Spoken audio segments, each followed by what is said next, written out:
So I wanted to make a video showing off all the new equipment I got from MAC Armour because I'm really excited about it. And I've gotten almost the full kit of the protective stuff that they sell. If you're looking at getting some, like me when I was doing some research, there's not a lot of good videos showing the equipment. So I'll start with the legs because that's easiest and also saves me having to put my gambeson on and get overheated too early. So these shin protectors, they come in a pair as well, where you can get a enclosed back calf that's a separate plate, same front, and then these straps loop through that back plate, and then when you tighten them, it closes it in and keeps it secure. I decided not to go for the back calf protector with it because of all the pieces that I've ordered, this is probably the one that I'm going to get least use out of, because at my club, whenever we do competitions, basically anything below the knee isn't actually a target. So it's kind of just to complete the set and look cool. Or if I do go to other comps and that is an open, legal scoring zone, then I can wear them for that. But for the most part, won't be using them that much. And also, they get hot enough already. And if you put that back plate on, then you've got even less room to breathe. It also just adds weight as well, which is why, although it does look cool, most of the time I wouldn't bother wearing it with the rest of the kit if it wasn't necessary, because you're just going to weigh yourself down even that little bit. And then these knees will go on top. What's nice about all of this armor that I've gotten is that it's all modular and in separate pieces. So they'll go onto this mounting point here, which, speaking of being excited about my armor, it took me on a rabbit hole down YouTube learning about more about armor than I did already know. And turns out that these were actually, I call it a mounting point, but that's the actual proper name, is a point. So you're pointed by that. These pants are from Spez. These are the Locust pants. Pretty common, pretty popular fencing pants in HEMA. So we pull those 2 points through, tie a bow or whatever, and you can see it nicely fits and lines up. So there's nothing to actually clip on to the shin guards, but because they're just molded in that way that has this ridge down the front, they line up and hold in place. Then we've got a fully articulating knee, and then that's both of them set up. And so yeah, really good articulation maneuverability. It's not really getting in the way. You can see this large wing section here that comes around the outside of my knee. It's not on the inside. It still allows me to close my knee, but what that adds is an extra bit of protection that if something swings out quite wide and comes in from the back, it's going to give that most sensitive spot a little bit of protection. They sell these knees symmetrical without this wing piece or with it, and you can see it's held on with 2 Chicago screws, so you could just undo this, take that plate off, and you would have the standard symmetrical knee underneath. And that's another good thing about it being modular, is that if I'm not planning on using the shin guards all the time, I'm not missing out on having this great knee piece that's giving me quite a bit of upper thigh compared to my old Spez knee plate that was just very simple. It's a lot more extra coverage, but then I'm not having to commit to using the hole all the way down to the ankle if I want to use it. And it takes a while to strap up, but I took it off the pants for the purpose of making this video. So afterwards, I can just loosen the 3 straps, keep it pointed here, and I can just slide them off my legs along with my pants. Next up, I'm going to show the chest protector. I'm going to put it on without the gambeson first. One, because I still don't want to get too hot, but being modular and everything, I can wear this without needing to wear the gambeson.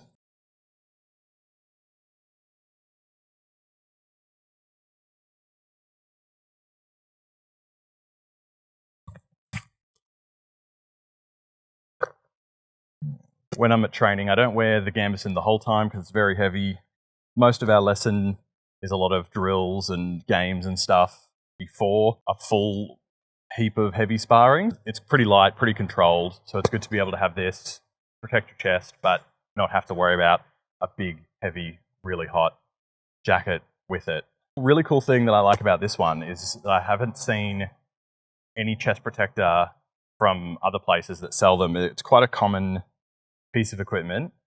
They're used in Olympic fencing all the time as well as in HEMA, but usually it's a bit plainer, normally white plastic. It's always generally worn underneath your jacket, and that's just to protect like your sternum there doesn't have much meat on it, so the bone's pretty exposed. Or if you have breasts, it's pretty like mandatory that you need to wear that to protect them. The difference with this one is that it has this V here, which is like a blade catcher. So it's actually designed to be worn outside of the jacket, not inside of the jacket, so that if something hits you and slides up, instead of getting directed towards your neck, it'll hit this and slide away past your shoulder. And that's emulating a historical breastplate of metal armor, which, if you didn't notice by the knees and shin guards, all of this stuff is very much designed after historical armor, emulating that in a modern fencing equipment style. One other really cool thing about this chest plate is that it has actually plates in the arms that shift, which is really good for mobility. It's not impeding the range of movement that you have because it squishes in when you squeeze your arms in and then just pops back. In still delaying against putting the jacket on, this is the Spez AP Plus. The AP Spez jacket's, again, one of the most common HEMA gambesons you'll probably find on the market. The difference with the Plus versus the normal is that it comes with mounting points here, similar to my knee point on my pants, where the Spez Locust pants have the mounting point in just the right spot for the MAC Armour knee points. This for elbows or forearms for MAC stuff is no good. What I've done is I've customized the jacket by adding these mounting points to it, little patches of leather. So I started by putting on the armor with just the straps, kind of holding it in place, to then poke a marker through the holes to mark the jacket to know where to put these leather mounting points. And now that they're there, you can see, here's one I prepared earlier. Now it sits on the jacket by itself pretty securely. And this is where you can see the beautiful shoulder plate is the most reminiscent of real historical armor in that Gothic style, fully articulable, which is really great. There's hardly any synthetic shoulder protection on the market for HEMA stuff. Forearms and elbows are really common, but the shoulders aren't as much. And then when you do have options for them, they're a lot plainer compared to this. Now, attaching black armor to a black gambeson might be hard to read on camera a bit, but this isn't actually the gambeson I was planning on using this with. I ordered this along with a different gambeson, with my idea being that this gambeson that I've ordered is a bit lighter, not quite as thick padding, so it should have a little bit better maneuverability, might not get as hot in it, but it is one that they say is designed to be used as a mounting point for armor primarily and not good enough for protection just by itself compared to these sort of very industry standard popular HEMA jackets. And I won't do the strap up too tight on the sleeve because then I can just slip into the jacket and then afterwards tighten it all up. And that's what I mean by this being so good as a modular system, because I don't have to take every single piece on and off every time I get into it. But it gives me that option too. I believe the historical term for it is floating armor when these pieces weren't connected as one piece, which is understandable because when you do attach it like this, just with these strings that you wouldn't think would be particularly secure, but it does a really good job of holding it in place. See how the shoulders and the forearms are asymmetrical so that they come in at the elbow here. Without the elbow plate on, you can see that when you close your arm, these plates don't hit each other. Something that also comes with the shoulder pieces separately are these two extra plates, one for either arm. And so if you have a particularly long arm, this can be added as an extra plate. And so it can just go underneath, and then you would put your point through it first and then attach it there, and it would lengthen. That way you don't have this like little empty gap peeking out between your elbow and your upper arm. But I am 6'1", I think I have fairly normally proportioned limbs to my body. And for me, I think the shoulder is plenty long enough to come all the way down to the elbow without there being a gap. And then you've got this big old elbow piece, or it looks really big, but the thing is that your elbow sits all the way back here, and this part here actually sits really far forward and gives you quite a bit of extra protection, which is really nice. I think I can't put it off any longer. I'm already sweating. It's like 9 o'clock in the morning here in Melbourne, and it's 30 degrees. So with all of this on, I just slide my arm all the way through. And then as we close the double-breasted padded jacket, it gets really warm. So yeah, they're all pretty much in the right place, and then I'll just tighten these straps. The forearm's nice. It doesn't come too far up the wrist, so you've still got a lot of movement and it doesn't get in the way. Well, the only downside, the forearm is only like 180 degrees around, so it only protects the outside of your forearm. The inside of your forearm is very unprotected, which my other elbow forearm combination from Purple Heart Armory, it also has that issue, but it's more of the top of the wrist is open compared to the inside. And so when I get the new Gambeson, like, don't worry, I'll definitely want to show it off as well, but my plan is that I put back the forearm and elbow piece that I was wearing on this jacket before. Then if I'm using my heavier jacket for a competition or something and I want to put the shoulders on, I can just take the shoulder off the other jacket, put it on this one, and I don't have to take off all three of these pieces. Because this lighter jacket that I'm getting is, technically it doesn't have the safety rating of these type of HEMA jackets. This has a CE rating, where they say 350 Newton meters of pressure for puncture resistance for the fabric. So I'm definitely going to keep this jacket and keep using it. So it's good that I'll be able to switch around and have an option to have something a little bit lighter, less hot, especially since it's summer. But then, yeah, if there is, like lots of HEMA competitions and clubs, they all have their different regulations and rules. There's not a very consistent regulations compared to like an Olympic fencing sport where pretty much every country in the world has the same regulations as the way that they do it on the Olympics. And the only difference between competitions will be, does it need the level 1 CE rating or does it need the level 2 CE rating, which is slightly better, and they call it FIE. So there might be a club that I go to and they say, oh no, you can't fence in that jacket because it doesn't have the rating. And I go, oh, that's all right. I'll bring this jacket instead, and I'll take the armor off that one and put it on this one.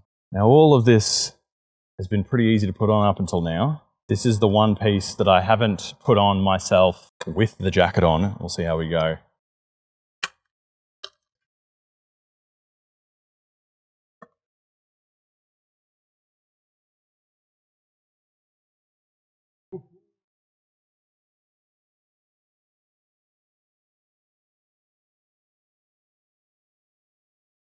That is not too bad. I'm pretty happy with that effort. Whether it's coming up on the mic. But yeah, having all of this plastic plate armor definitely makes a bit more noise when you're moving around compared to when you're just wearing a big padded jacket. You know, maybe some elbow cups and some knee cups. But yeah, it looks pretty darn cool. Yeah, so the knees get really nice and low, which is good. With good fencing posture, you want to have your knees nice and bent. It means that you can react with your legs quicker than if you're standing upright and you have to go, oh shit. This is a little bit more nimble. And the arms as well, they're really pretty much my full range of motion is there. It's not getting in the way of anything, which is really nice, because definitely one of the big motivations for buying all of this was because it looks really cool. You know, it's all a bit extra, not entirely necessary. What I had before, like with good jacket, some elbow plates, some forearm, that's what most people fence with HEMA and have no problems. So if you're going to spend all of that money to look good, if it's not functional as well, it's kind of a waste of the money because you're not going to wear it. So I've only had one opportunity to fence with this so far last week. And when you know, I didn't film it, so isn't that helpful? I was pretty exhausted and hot in it. But looking back at the situation, I think it's probably not fair to judge the armor on that basis because my class, unlike a regular lesson, we actually just had free sparring. So it was a 3-hour-long class of just free fencing with each other. And I was so excited about the armor and showing it off and trying it out that I chucked it on with the gambeson pretty much as soon as I arrived. And I spent the entire time wearing it, not taking it off. Fenced for nearly half the time, probably. Just under 50% of the time because I needed to take some big breaks. So I was really sweating. It's also summer in Australia and our space where we fence is basically a greenhouse. It's on the top floor of a building and it's all glass windows. It was hot already.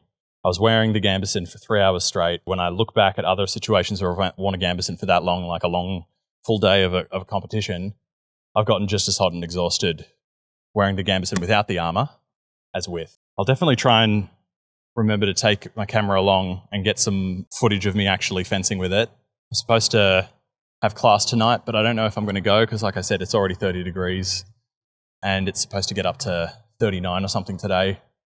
So it might not be this week. But yeah, the mobility is really good. I can show with when I've got my sword out. Sort of the most important thing I look at in terms of the mobility is that when I'm holding it, I can bring my hand up to this high guard here, this retreating my hands as far back as I can. So if I've got my arms far out, that makes a target. If I've got them all the way tucked up here to my chest, then I know that this is my distance and my measure, and I can do that without that getting in the way at all.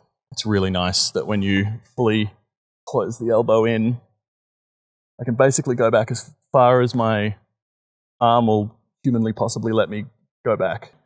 And then the opposite is extending my arms all the way. If I'm going into a long point position, can I get my arms completely out straight as well as front on? You know, both my arms are straight out together so I can have that maximum reach that I want from long point. So it's not losing a couple of inches because I'm doing this.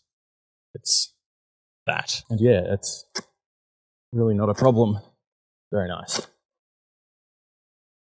And then, yeah, you can also, like, obviously moving between every other position that you might want to throw from is also important. I think those are the main. This up here and then that out there is both the minimum and the maximum. That's really important. So yeah, it not getting in the way of that is super duper excellent. So yeah, I think it's really cool. There's basically nothing else on the market for HEMA synthetic armor that is emulating that real look of historical armor. So I love that this is an option and it's out there. It is very pricey though. So that's something that, you know, hopefully you've gotten a better look at everything and how it looks and how it functions, but whether that's worth it for the price for you will vary because here in Australia, like our exchange rate just gets stuffed with pretty much anything HEMA gear. If you're buying from America and the website's in USD, it's bad for the exchange rate. Like one USD is like $1.60 Australian, similar to Euro is almost the same. So for every €1, it's $1.60 Australian. Par for the course for HEMA. And like, so every country that you're in may vary. If you're more local to them, shipping costs and exchange rate won't vary as much, and so it might be more affordable to you. But regardless of the exchange rate, when you're looking at other competitors and other manufacturers, there are significantly cheaper options for protection, but none of them offer this kind of level of aesthetic as well. That makes it a pretty niche kind of product. We talked about the modularity of this is really good for different use cases for how I want to fence in HEMA. But when it comes to modularity or usefulness outside of HEMA, it's almost none. Like if you look at other type of sport, combat, historical stuff, if you're not doing HEMA, like I do Olympic fencing, none of this stuff would be even useful in Olympic fencing because you're not getting hit hard enough to even worry about wanting to give yourself extra protection. I'm pretty sure they wouldn't allow it rules-wise either. There's not the level of fashion souls, customizing your kit, looking cool, in Olympic fencing as there is in HEMA because it's very strict and you have to wear white. So it's like the color of the socks you can wear is kind of the most you can do in customizing your stuff in Olympic fencing. If you're doing a more historical style of thing that is in HEMA, If you're doing LARP, like, yeah, this would be perfectly good protection, but when it comes to LARPing, most people, for the roleplay aspect, they want the costume to look better, so they want maybe not as much of the function as this, of it being lighter than metal, so you can wear it longer and train longer in it. LARPers will want to wear metal armor because it looks better. And also when you're swinging your foam swords, that doesn't add it. There's not as much weight in the sword, so you can kind of balance that out with wearing heavier armor. If you're doing something like Bowhurt or Battle of Nations, then like absolutely fucking forget it. There's no way that this is strong enough to live up to the blows of that sport. If you look into, like I was saying, I went down that rabbit hole of looking up armor on YouTube after getting all of this because of how hyped I was. If you look up Bowhurt armor, sort of the meta of that sport has shifted in the same way that this is made of a different material and it's a lot lighter. And although it's looking like emulating how real armor is, the purpose that this is serving isn't the same type of protection as what historical armor does. This is all hobbies and sports, and so the type of protection that we want in modern day from being able to go and do a hobby and have some fun is very different to the type of protection that they needed on the battlefield. And so you can see in, especially the gauntlets, when you look at finger gauntlets, the plates on the fingers in historical gauntlets are quite narrow and don't give a lot of protection to the sides of the fingers and all of that sort of stuff, but they exist basically there to be like, it's going to stop it from getting cut off if it gets hit hard. Where wearing gloves for your sport that you play once a week, only giving you the guarantee that it's not going to cut your fingers off, but maybe you break a finger isn't, good enough for modern people. They want a little bit more assurance of that. So this stuff is more designed around that aspect. The kit I already had was pretty good. This padded gambeson is enough to compete in most clubs and tournaments. Every HEMA club varies between the level of aggression and how hard people hit and stuff. So you'll find variation everywhere. My club's pretty reserved and pretty safe and trying to really focus on control, especially in terms of technical learning. If you're over swinging and doing these gigantic, massive, like baseball bat, pull all my entire body strength into it, then I'd say that's really unsafe and I wouldn't want to fence you, but also that's just bad fencing. You can do better, more effective things with less energy in a shorter amount of time. And it's about what you want to get out of the sport. So do you want to do the sport to get aggression out and hit people hard, or do you want to do the sport to learn how to do sword fighting well because sword fighting's cool? So yeah, it would have this equipment would, without this, I would be pretty much fine doing most things. With it, it just adds that extra thing of occasionally I would get hit on the outside of the arm with a poke or something, and I would get like a small bruise. And I would be like, oh, I've got this small bruise here.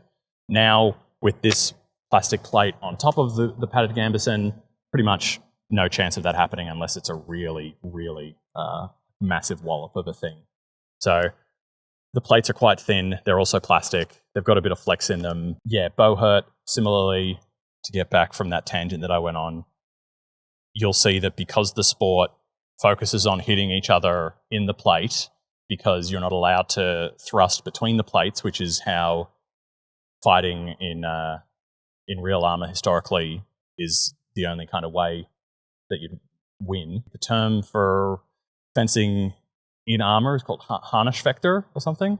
So yeah, if you're doing that historically, you wouldn't be trying to hit the plate. You'd be trying to poke through the elbow and the shoulder points and the down through the neck and that sort of thing, which they don't do in Bowhurt for safety. And so a lot of Bowhurt armor will be made, and it's sort of developed as it's gone on to be a lot thicker and a lot, will take more abuse than what a lot of historical stuff will do. Hey there, me from the future in the editing room. The thing I forgot to point out after going on that tangent and getting distracted was that the type of fencing that I do in HEMA focuses on manuscripts for fencing unarmored. So we are emulating unarmored combat, even though we wear protective equipment, so we don't hurt ourselves while doing that. Even though this armor looks like armor that knights might have worn, it doesn't give me any advantages when it comes to scoring in my sport. Then there's also other stuff that I don't have a lot of experience with at all that they call like living history, SCA.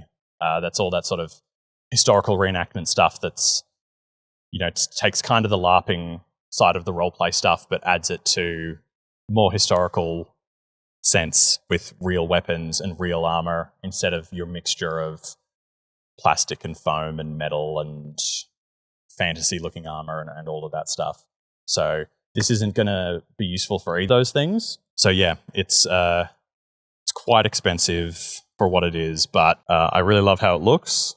I'll see how it goes more as I fence with it, how it holds up. You would hope that it will last a long time if you are paying that money for it. You can already see I've gotten some good scratches and nicks on it.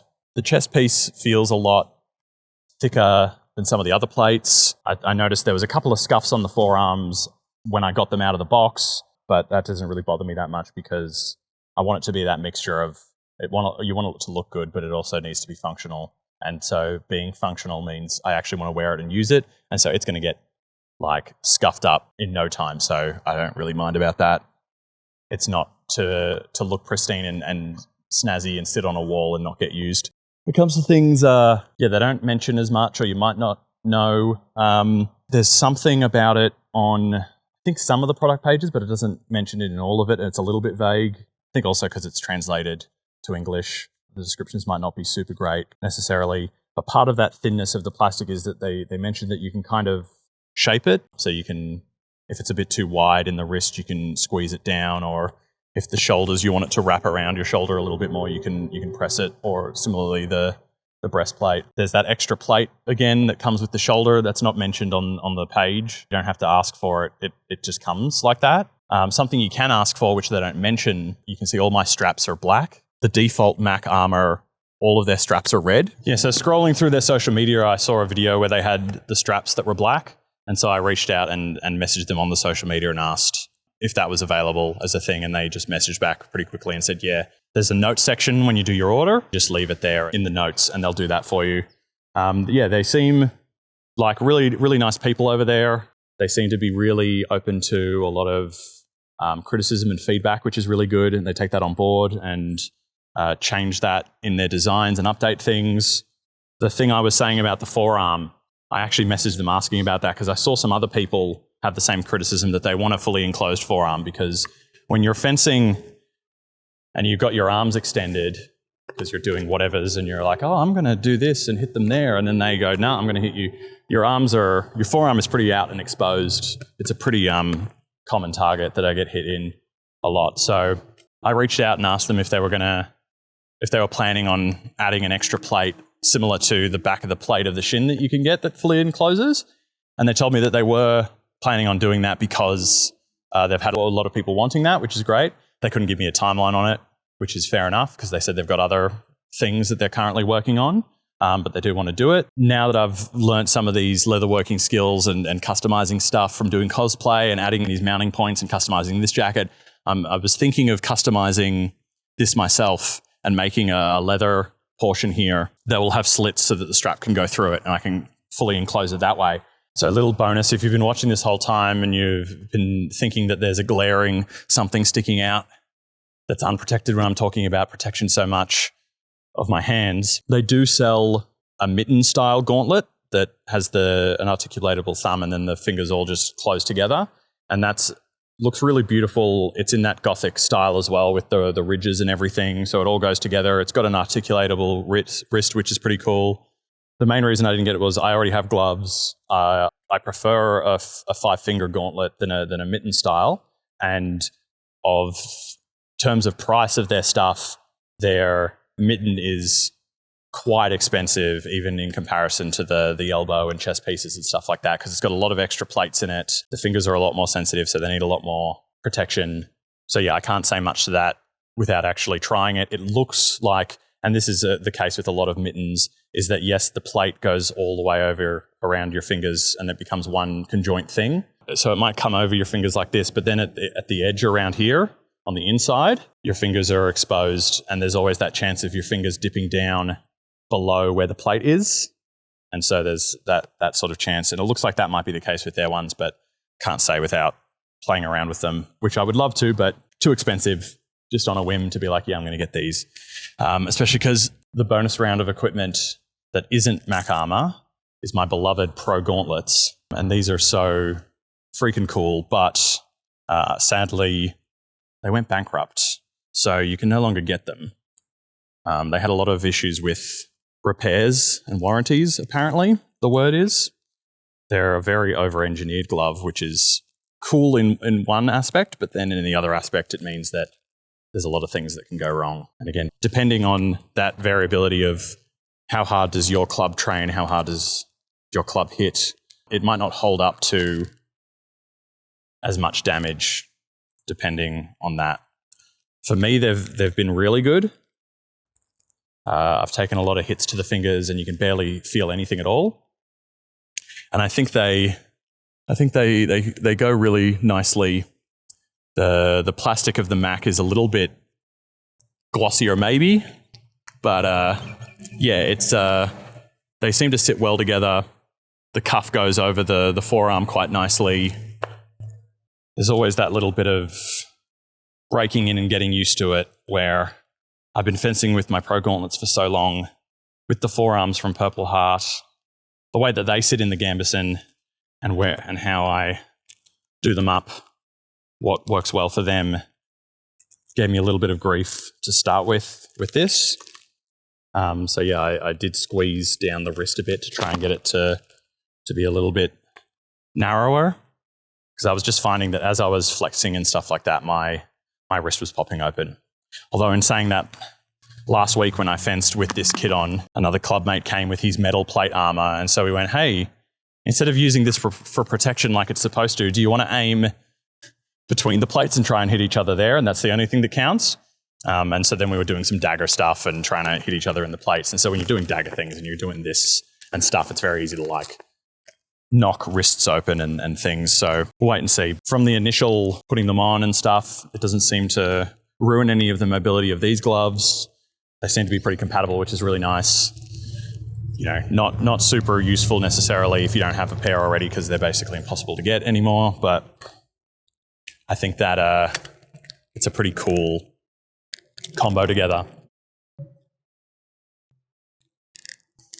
So yeah, that's basically all of their equipment that they sell. There's the enclosed shin, the chest plate, you can get with or without the V part, so you can wear it underneath if you want. And then there's also a couple of extra things when it comes to the mask and stuff. They've got a back of head protector that comes into your mask that has like an articulated neck part that looks quite nice. And then they also have, just for shits and giggles, they have a little face overlay to put on top of the mask, which looks like a sallet helmet. I don't think I would find a lot of use for it. My mask is the Wakuzi Cobra helmet. And because it has this outer plastic protection already, the way that mask attaches that front plate, even if it does look cool, I don't think is compatible with this helmet. Same with the back of head. This has its own integrated hard shell back of head protector. So those were the things that I was already really happy with, my gloves and my helmet, that I didn't need to get those extra things. I'll quickly put the helmet on.